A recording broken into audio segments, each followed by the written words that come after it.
तो नमस्कार दोस्तों, हम लोग देख रहे हैं assistant sanitary and waste management officer के क्वेश्चंस पेपर 2 में जो पूछे जा सकते हैं। और हम लोगों का यही उद्देश्य है इस टाइप के छोटे छोटे वीडियो बनाने का कि हम कम से कम समय में ज़्यादा से ज़्यादा क्वेश्चंस को देख सकें, उनको पढ़ सकें और सभी पे हम नज़र मार सकें, क्योंकि ये पेपर पहली बार हो रहा है तो कोई सा भी क्वेश्चन कहीं से भी आ सकता है। So we have to cover a very large variety of questions, तो ताकि हम ज़्यादा अच्छे से हमारे पेपर को अटैम्प्ट कर सकें। तो इसलिए हम देखेंगे क्वेश्चंस इसमें। इस वीडियो में हम लोग फ़िलहाल 25 क्वेश्चन देखने वाले हैं। तो शुरू करते हैं। पहला क्वेश्चन है हमारा, who is the largest producer of single use plastic waste, यानी कि एक बार यूज़ करके प्लास्टिक को फेंकने वाले टाइप का जो प्लास्टिक वेस्ट होता है उसका सबसे बड़ा लार्जेस्ट प्रोड्यूसर कौन सा है। इसके ऑप्शंस हैं इंडिया, चाइना, यूएस, जापान। तो इसका जो सही आंसर है वो है चाइना, क्योंकि चाइना इस टाइप के प्लास्टिक वेस्ट को बहुत ही ज़्यादा, मतलब अगर वर्ल्ड में देखें तो सबसे ज़्यादा इस टाइप का प्लास्टिक वेस्ट जनरेट करता है जो सिंगल यूज़ का होता है, मतलब यूज़ एंड थ्रो वाला जो प्लास्टिक्स होते हैं उनका सबसे बड़ा अगर प्रोड्यूसर कोई है तो वो है चाइना। अगला क्वेश्चन है हमारा, what is the rank of India in per capita single use plastic waste production. तो प्लास्टिक वेस्ट प्रोडक्शन में ये इंडिया की रैंक पूछ रहा है हमसे।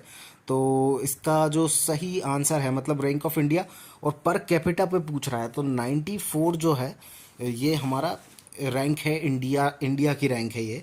अगर हम per capita single use plastic waste production में देखें तो काफ़ी ठीक रैंक है। मतलब वेस्ट प्रोडक्शन में तो हमारी रैंक सबसे लास्ट होना चाहिए, तो उसको हम बेस्ट बोलेंगे। लेकिन 94 रैंक जो है हमारा India single use plastic waste production में हमारे इंडिया की है। अगला क्वेश्चन है हमारा, the trace gases produced during the burning of plastics are proved to be. मतलब जब भी हम प्लास्टिक्स को जलाते हैं तो जो गैस उत्पन्न होती है वो किस टाइप की गैस होती है, ये हमसे पूछ रहा है। और ऑप्शन में दे रखा है इसने कार्सिनोजेनिक, नॉन कार्सिनोजेनिक या साइवर होसिस या ऑल। तो जो गैस होती है प्रोड्यूस वो कार्सिनोजेनिक होती है। कार्सिनोजेनिक हम उस पदार्थ को बोलते हैं जिसके कारण कि कैंसर होने की संभावना होती है। तो कैंसर होने की संभावना जो वो गैसेस होती हैं जो कि प्लास्टिक के जलने से निकलती हैं उनसे होती है। तो इसीलिए हमारा जो करेक्ट ऑप्शन हो जाएगा वो हो जाएगा ए, यानी कार्सिनोजेनिक।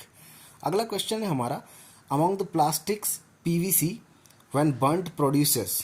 मतलब जब प्लास्टिक्स की बात करते हैं तो जो पीवीसी होता है हमारा पॉलीविनाइल क्लोराइड, जब उसको हम जलाते हैं तो क्या होता है। तो मतलब उससे क्या उत्पन्न होता है, उस क्या प्रोड्यूस होता है। तो इसके ऑप्शंस हैं dioxin and acid gas, carbon monoxide, chlorinated furnace और all of the above mentioned.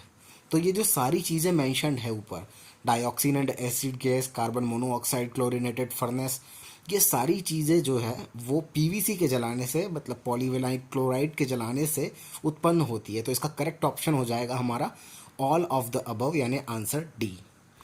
अगला क्वेश्चन है हमारा, heating value of plastics are about.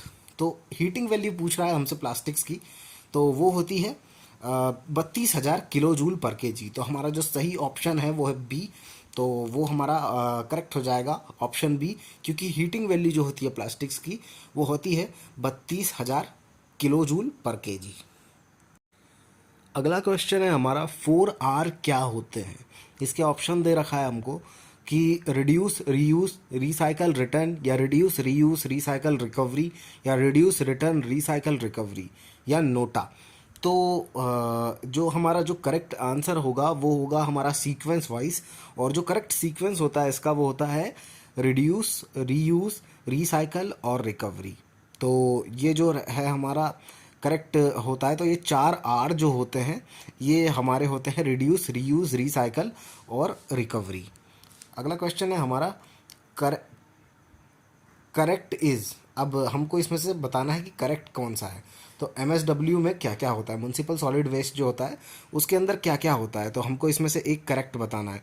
तो हमारा जो म्यूनसिपल सॉलिड वेस्ट होता है उसमें बायोडिग्रेडेबल, ये ऑप्शन दे रहा है कि बायोडिग्रेडेबल वेस्ट जो है वो 51%, 51% होता है। रिसाइकलेबल वेस्ट 17%, 17% होता है। हजार्डस वेस्ट 11% यानी 11% होता है। और इनर्ट वेस्ट जो होता है वो 21% यानी 21% होता है। तो ये जो सारे ही हैं ये करेक्ट हैं। हैं तो ये करेक्ट डेटा है। तो एक जो टिपिकल म्युनिसिपल सॉलिड वेस्ट होता है उसमें हमारा biodegradable waste 51%, recyclable waste 17%, hazardous waste 11% और इनर्ट वेस्ट जो है वो 21% होता है। तो हमारा जो ऑप्शन ई है ऑल ऑफ द अबव ये करेक्ट हो जाएगा। इसके बाद हमारा नेक्स्ट क्वेश्चन है कि according to the GOI landfill sites should be. तो अगर हम गवर्नमेंट ऑफ इंडिया के मैनुअल के अकॉर्डिंग देखें तो लैंडफिल साइट जो होती हैं वो किस टाइप की होना चाहिए। इसके ऑप्शंस दे रहा है हमको कि designed for at least 20 to 25 years, at least 100 metre from the river, 200 metre from the habitation and 20 kilometre away from the airport and air bases. तो ये जो सारे ही हमारे क्राइटेरिया हैं ये सभी के सभी सही हैं।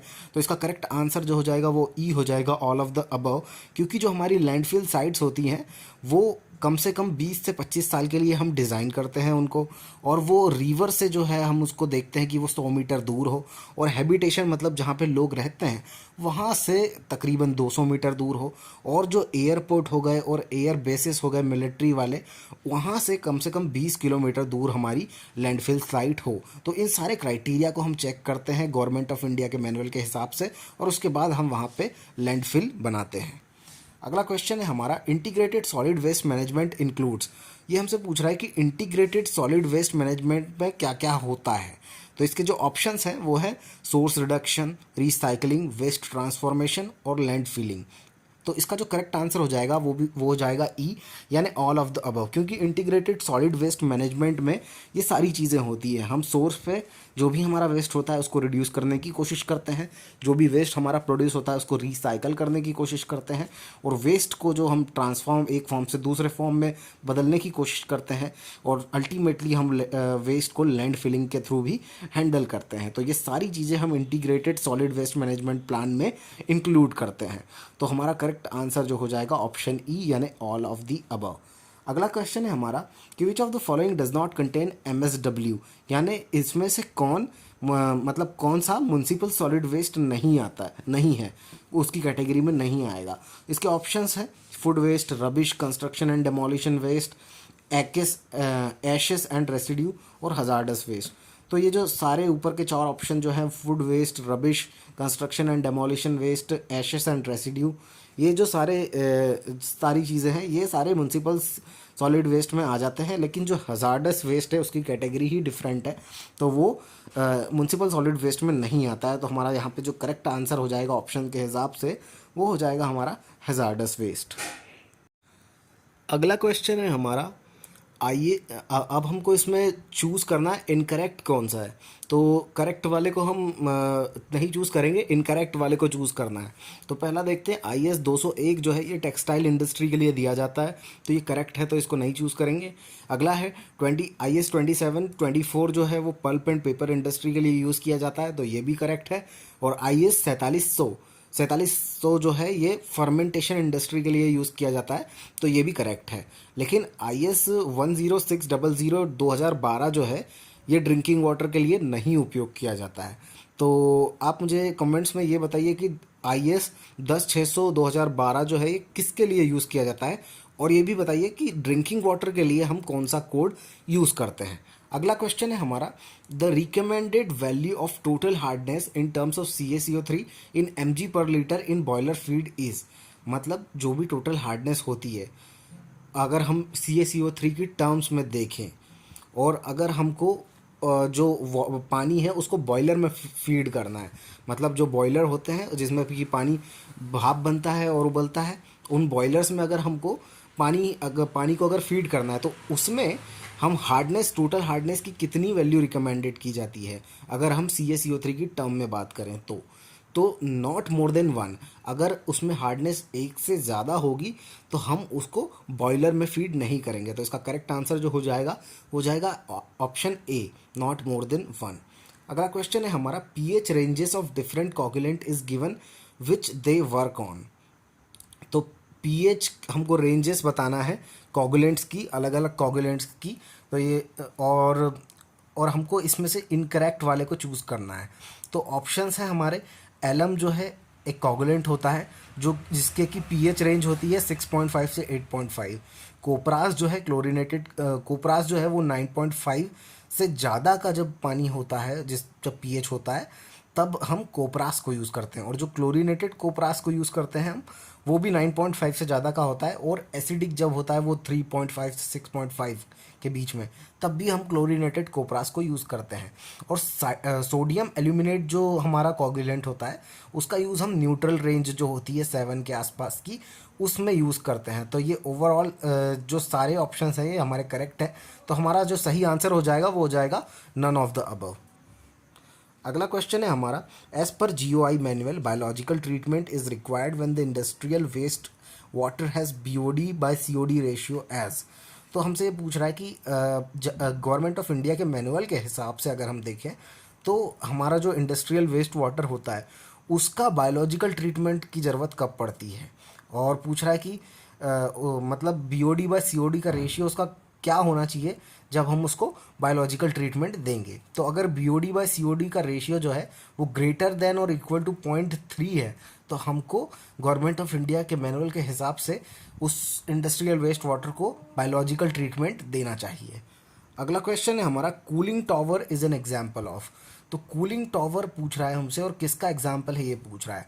तो water recycling, water reduce, water reuse या वाटर रीसैम्पल। तो कूलिंग टॉवर जो होता है वो वाटर रीयूज़ का एक एग्जाम्पल होता है। तो वाटर रीयूज़ जो हो जाएगा हमारा करेक्ट आंसर हो जाएगा, जो कि ऑप्शन सी में है। तो हमारा ऑप्शन सी जो रहेगा वो सही होगा। अगला क्वेश्चन है हमारा कि dash is used to lift surface water and move it to nearby treatment plant.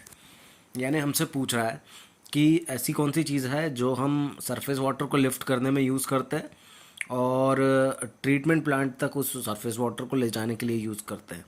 इसके ऑप्शन दे रखे हैं, हाई लिफ्ट पंप, लो लिफ्ट पंप, वाटर सप्लायर्स या सिंपल पंप्स। तो इसका जो करेक्ट आंसर हो जाएगा वो हो जाएगा लो लिफ्ट पंप। तो हमारा सही आंसर हम लगाएंगे बी, क्योंकि लो लिफ्ट पंप जो है उसका हम यूज़ करते हैं सरफेस वाटर जो भी रहता है उसको लिफ्ट करने के लिए और उस सरफेस वाटर को ट्रीटमेंट प्लांट तक पहुंचाने के लिए। अगला क्वेश्चन है हमारा, pH value of normal rain is. तो नॉर्मल रेन जो रहती है वो स्लाइटली एसिडिक होती है हमारी थोड़ी सी। तो इसकी जो नॉर्मल रेन जो नॉर्मल वैल्यू होती है इसकी पीएच की वो 7 से थोड़ी कम होती है और वो जनरली 5.5 होती है। तो इसका जो करेक्ट आंसर हो जाएगा वो हो जाएगा ऑप्शन डी यानी 5.5। इसके बाद अगला क्वेश्चन है हमारा, what is the minimum velocity required in sewers to keep the foreign particles from settling. यानी जो भी फॉरेन पार्टिकल्स हैं वो सेटल ना हो जाएं, तो इसके लिए हम एक मिनिमम वेलोसिटी कितनी रखते हैं सीवर्स के अंदर। तो वो रखते हैं हम फीट पर सेकेंड में देखें तो 3 फीट पर सेकेंड। मतलब इतनी वेलोसिटी तो होना ही चाहिए हमारे सीवर के अंदर, नाले के अंदर, कि कम से कम जो भी पार्टिकल्स उसके अंदर बह रहे हैं वो सेटल ना हो और बहते रहें। अगला क्वेश्चन है हमारा, turbidity in water is caused by which of the following.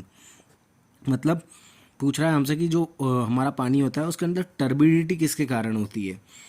तो जो टर्बिडिटी होती है किसी भी पानी में वो होती है सस्पेंडेड सॉलिड्स में। उसके अंदर जो भी सॉलिड्स जो हैं जो उसमें सस्पेंडेड पोजीशन में है, सस्पेंडेड स्टेट में है, तो उसके कारण उसमें टर्बिडिटी होती है। तो इसका करेक्ट आंसर हो जाएगा हमारा ऑप्शन सी, सस्पेंडेड सॉलिड्स। अगला क्वेश्चन है हमारा, drainage basin also called as. तो ड्रेनेज बेसिन को हम वाटर शेड भी बोलते हैं। तो इसका करेक्ट आंसर हो जाएगा ऑप्शन ए, वाटर शेड। अगला क्वेश्चन है हमारा, a sewer that receives discharge from 2 or more main sewer is known as. तो ऐसा सीवर जो कि 2 या 2 से ज़्यादा मेन सीवर से जो कि डिस्चार्ज रिसीव करता है उसको हम ट्रंक सीवर बोलते हैं। तो इसका करेक्ट आंसर हो जाएगा ऑप्शन डी यानी ट्रंक सीवर, क्योंकि ट्रंक सीवर एक ऐसा सीवर होता है जो 2 या 2 से ज़्यादा सीवर्स से डिस्चार्ज को रिसीव करता है। इसके बाद अगला क्वेश्चन है हमारा, नाइट सॉइल इज़। तो नाइट सॉइल किसको बोलते हैं हम, human excreta, animal excreta, urea और इन सभी को मिला के जो भी ये सारी चीज़ों को हम नाइट सॉइल बोलते हैं। इसके बाद नेक्स्ट क्वेश्चन है हमारा, itai disease is caused by presence of dash metal in water. तो इटाई जो डिसीज होता है वो कैडमियम के कारण होता है। तो हमारा करेक्ट आंसर जो हो जाएगा वो जाएगा कैडमियम। तो इटाई डिसीज जो होता है वो कैडमियम के कारण होता है।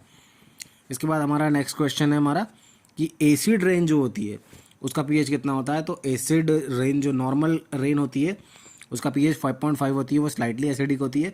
लेकिन जब वो 4.3 तक अगर उसका पीएच आ जाता है तो उसको हम एसिड रेन बोलने लगते हैं। तो वो हमारी जो एसिड रेन का पीएच होता है वो 4.3 होता है।